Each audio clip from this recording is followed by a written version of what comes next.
कक्षा एकादश के मेरे प्रिय विद्यार्थियों, हिंदी की कक्षा में आपका स्वागत है।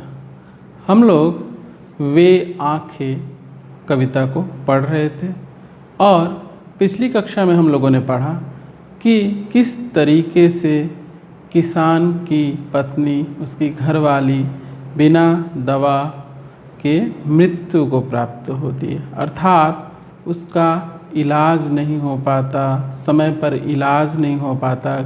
क्यों? क्योंकि उसके पास पैसे नहीं हैं। धनाभाव के कारण, उसके पास पैसे ना होने के कारण वह अपनी पत्नी का इलाज नहीं करा पाता और उसकी पत्नी की मृत्यु हो जाती है।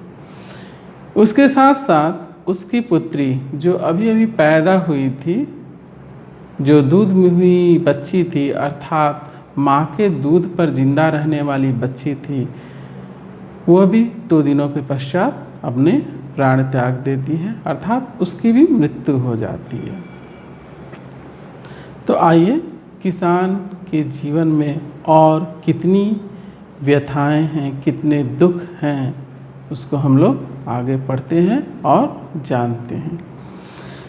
आज की कक्षा के लिए मैंने 4 पंक्तियों को लिया है, तो चलिए उसको पढ़ते हैं और उसको समझते हैं। घर में विधवा रही पतोहू, लक्ष्मी थी यद्यपि पति घातिन। पकड़ मंगाया कोतवाल ने, डूब कुएं में मरी एक दिन। पति घातिन का अर्थ होता है पति की हत्यारिन या पति की हत्या करने वाली। ऐसा क्यों कहा गया है, हम लोग पढ़ते हुए समझेंगे। तो चलिए, और इसमें कोई कठिन शब्द नहीं है। पतोहू, पतोहू का अर्थ होता है बहू, और इसमें मुझे कोई कठिन शब्द नहीं दिखाई दे रहे हैं। आपको अगर कोई लगे कि इसमें कोई कठिन शब्द है इन 4 पंक्तियों में, तो आप लोग मुझे ई पोर्टल पर लिखिएगा, चैट बॉक्स में, मैं आपको उसके अर्थ बता दूंगा। तो घर में विधवा रही पतोहू, लक्ष्मी थी यद्यपि पति घातिन। पकड़ मंगाया कोतवाल ने, डूब कुएं में मरी एक दिन। प्रस्तुत पंक्तियाँ या प्रस्तुत काव्यांश हमारी पाठ्य पुस्तक आरोह भाग 1 में संकलित कविता वे आँखें पाठ से उद्धृत है और इसके कवि हैं सुमित्रा नंदन पंत। तो आइए इसमें जो बात कही गई है उसको जानते हैं। इसमें कवि ने जो हमारे समाज में स्त्रियों के ऊपर हो रहे अत्याचार हैं उसका बड़ा ही मार्मिक चित्रण किया है। जैसे पाठ को समझाते हुए मैं बताऊंगा कि वो कौन कौन से शोषण हैं जो स्त्रियों पर होते हैं। तो चलिए अब इसकी व्याख्या करते हैं। कवि कह रहे हैं घर में विधवा रही पतोहू। उसके हम लोगों ने पाठ में पहले पढ़ा कि महाजन जब सूद वसूलते हैं किसान से और उसके खेत पर दखल करते हैं, उसके कारिंदे, जो महाजनों के कारिंदे हैं, वे उसके खेत पर, किसान के खेत पर दखल करते हैं, तब उसका पुत्र उसकी रक्षा में उन कारिंदों के हाथों निर्मम हत्या का शिकार होता है, अर्थात निर्मम रूप से उसकी हत्या कर दी जाती है। कोई उस पर दया नहीं किया जाता और उसको बड़ी बेरहमी से मार दिया जाता है, उसकी हत्या कर दी जाती है, जिसके कारण उसकी जो अभी पतोहू है वह विधवा हो जाती है। पति की मृत्यु के पश्चात वह विधवा हो जाती है, जो हमारे समाज का नियम है। तो घर में उसके कौन है? उसकी विधवा पतोहू है। लेकिन क्या करें, लक्ष्मी थी, वह लक्ष्मी थी। जब वह विवाह करके आई थी तो क्या उसे कहा गया? घर की लक्ष्मी। लेकिन बाद में उसे किस उपाधि से विभूषित कर दिया गया? पति घातिन, अर्थात पति की हत्या करने वाली, या जिसकी वजह से उसका पति मारा गया। हमारे समाज की ये महानता है। मैं व्यंग रूप में कह रहा हूँ, ध्यान से सुनिएगा। यह हमारे समाज की महानता है। क्या? वह अपना दोष हमेशा निर्बलों पर थोपता है। अब इसमें हमें थोड़ी सी ही समझदारी की बात है कि उसके पति की हत्या तो साहूकारों ने की, उनके कारिंदों ने की, सूदखोरों ने की, फिर वह पति घातिन कैसे हो गई, पति की हत्यारिन कैसे हो गई? जैसे देखिएगा, जब कोई बच्ची जन्म लेती है और उसके जन्म के समय उसकी माँ की मृत्यु हो जाती है या उसके पिता की मृत्यु हो जाती है, तो आजीवन उस बच्ची पर क्या दोषारोप कर दिया जाता है? पैदा होते ही बाप को खा गई या पैदा होते ही माँ को खा गई। ऐसा ही लड़कों के साथ भी कभी कभी होता है, हमेशा नहीं, कभी कभी होता है कि पैदा होते ही माँ को खा गया या बाप को। ज़्यादातर देखिएगा लड़कियों के साथ ये दुर्व्यवहार होता है, उनके ऊपर मैंने सारा जीवन के लिए उन पर कलंक लगा दिया जाता है कि उसके जन्म के कारण ही उसके माता या पिता की मृत्यु हुई।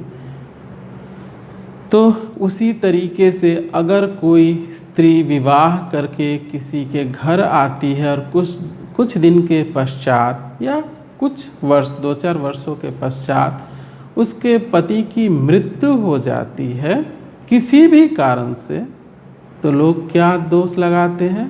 समाज वाले उस पर क्या दोष लगाते हैं? घर वाले क्या दोष लगा देते हैं कि इसी की वजह से, अगर नई नई शादी हो तो 100% उसी पर दोषारोपण कर दिया जाता है कि इसी की वजह से उसकी क्या हो गई? मृत्यु हो गई।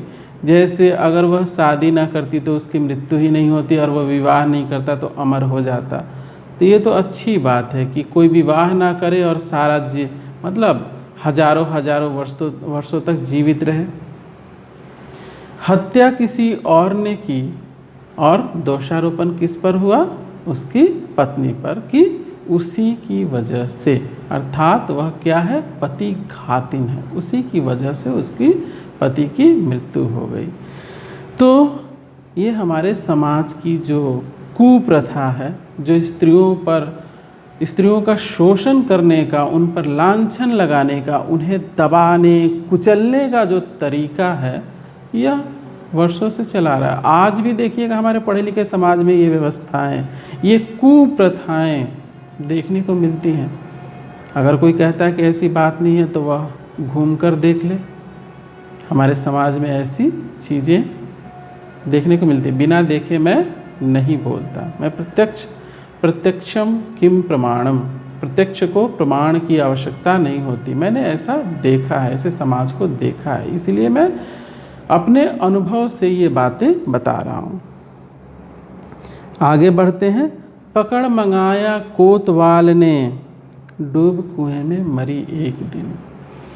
जब उसके पति की मृत्यु हो गई, अर्थात उसके पति की मृत्यु नहीं, हत्या हो गई, तो हमारे समाज के जो रक्षक कहलाते हैं कोतवाल, आज की भाषा में कहें तो पुलिस, तो जो पुलिस वाले हैं क्या है? समाज के रक्षक होते हैं। उनके ऊपर दायित्व होता है अपराधियों को दंड दिलवाने का और ईमानदारों की रक्षा करने का, जो निर्दोष है उनकी रक्षा करने का। लेकिन यहाँ हम क्या देखते हैं? पकड़ मंगाया कोतवाल ने, कोतवाल वासना की दृष्टि से, यानी वासना से वशीभूत होकर उसने उसको मंगवाया, पकड़वा कर कि चलो पूछताछ करना है, तुम्हारे पति की मृत्यु जो हत्या हुई है उसके संबंध में पूछताछ करना है। तो वह पकड़वाकर उसे मंगवाता है और उसकी इज्जत को खराब करता है। वह क्या करती? जो समाज स्त्रियों की सुनता ही नहीं, दोष लगा देता है, जन्म अगर ले तो कहा जाता है कि जन्म के समय माँ को खा गई, बाप को खा गई। पति मर जाए तो पति हंता मतलब पति घातिन कहलाती है। वह समाज ये कैसे उसका विश्वास करता कि कोतवाल ने उसके साथ बुरा कर्म किया है, उसकी इज्जत खराब की है? क्या समाज विश्वास करता? वह जानती थी कि ऐसा नहीं होगा, समाज वाला कोई मेरा विश्वास नहीं करेगा, कोई मेरा साथ नहीं देगा। तो वह समाज के इस व्यवहार को जानते हुए लोक लाज के भय से क्या करती है? कुएं में कूदकर अपनी जान दे देती थी। अगर हमारा समाज स्त्रियों की रक्षा करता, हम लोग कहने को आज 21वीं सदी में आ चुके हैं, लेकिन अगर मैं कहूँ तो हम लोग केवल ये चीज़ों से ही 21वीं सदी में आए हैं। अगर कहें तो टेक्नोलॉजी के क्षेत्र में ही 21वीं सदी में आए हैं। आज भी हमारी जो बर्बर सोच है, जो पाश्विक प्रवृत्ति है, वह गई नहीं है। आज भी हम लोग वही हजारों वर्ष पुराने जो मनुष्य हैं, शायद वो भी हमसे अच्छे होंगे। क्यों ऐसा कह रहा हूँ? ऐसा इसलिए कह रहा हूँ कि आज हमारा समाज, हमारा देश छोटी छोटी बच्चियों की जब रक्षा करने में असमर्थ है, उनके साथ जो गलत काम किया जाता है उन्हें जब वह प्रोटेक्ट नहीं कर सकता, उन्हें जब नहीं बचा सकता, तो वह किसी और को क्या बचाएगा? इसलिए मैं इस बात को कह रहा हूँ, कहने की हिम्मत कर रहा हूँ। क्यों? क्योंकि हम ही वो लोग हैं जो बता सकते हैं सही क्या है, गलत क्या है। जब तक हम आवाज़ नहीं उठाएंगे, हमारी आवाज़ को कोई नहीं सुनेगा। तो जो समाज अपनी छोटी छोटी 2, 3, 4, 5 साल की बच्चियों की रक्षा नहीं कर सकता, वह किसी और की क्या रक्षा करेगा? तो जिन पर समाज ने रक्षा का दायित्व सौंपा है कि ये समाज की रक्षा करेंगे, समाज के रक्षा का भार लिए हुए हैं, ये इन्हें क्या कहा जाता है? रक्षक कहा जाता है। लेकिन रक्षक ही जब भक्षक हो जाए तो फिर बचाने वाला ईश्वर ही भी शायद हो। आज के ज़माने में तो वो भी मदद करे ना करे कहा नहीं जा सकता, क्योंकि मैंने तो उन्हें देखा नहीं है, तो मैं कैसे कहूँ कि वो रक्षा करेंगे या नहीं करेंगे। अगर ऐसी बात होती तो 2, 3, 4, 5 साल की बच्चियों के साथ गलत व्यवहार नहीं होता, उनकी इज्जत को ख़राब नहीं किया। सोचिए 2, 3, 4, 5 साल की बच्चियों के साथ जब ऐसा हो सकता है और ईश्वर उसकी रक्षा नहीं करते हैं, तो कैसे क्या कहा जाए।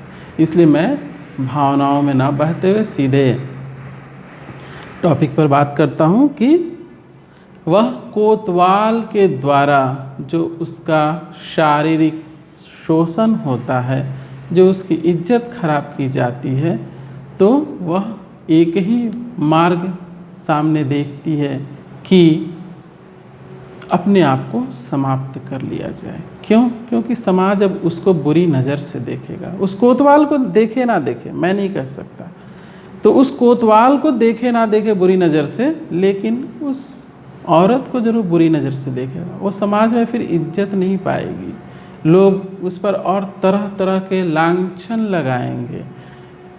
आप लोग अधिक बुद्धिमान हैं, आप लोग सोच सकते हैं, तो उस पर लांछन लगाएंगे। तो उसके सामने एक सहज मार्ग क्या दिखा?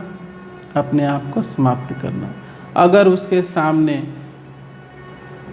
समाज खड़ा रहता, उसको विश्वास होता कि नहीं, मेरे साथ जो गलत हुआ है समाज मेरा साथ देगा, पूर्ण रूप से साथ देगा, तो वह शायद अपना जीवन समाप्त नहीं करती। लेकिन वह देखती क्या है? कोई साथ नहीं देगा, ना घर वाले ना समाज के लोग, तो वह अपने आप को समाप्त कर लेती है कुएं में डूबकर। तो कवि यह दिखा रहे हैं कि किस तरीके से किसानों के साथ, उसके घर वालों के साथ बुरा व्यवहार होता है। इसे हम बुरा व्यवहार भी नहीं कह सकते, सीधे सीधे क्या कहेंगे? एकदम उनका दमन और शोषण किया जा रहा है। तो किसानों के ऊपर होने वाले जो अत्याचार है उसका बड़ा ही मार्मिक वर्णन हमें यहाँ देखने को मिलता है। और स्त्रियों के ऊपर जो शोषण हो रहा है वर्षों वर्षों से, जो हजारों वर्षों से जो चली आ रही है दुष्प्रवृत्ति कहें, दुष्चरित्रता का भाव कहें, पुरुषों द्वारा जो उनका शोषण होता आ रहा है, उनके साथ जो गलत व्यवहार होता आ रहा है, आज भी हो रहा है। तो इसका हम मार्मिक चित्रण यहाँ देखने को मिलता है।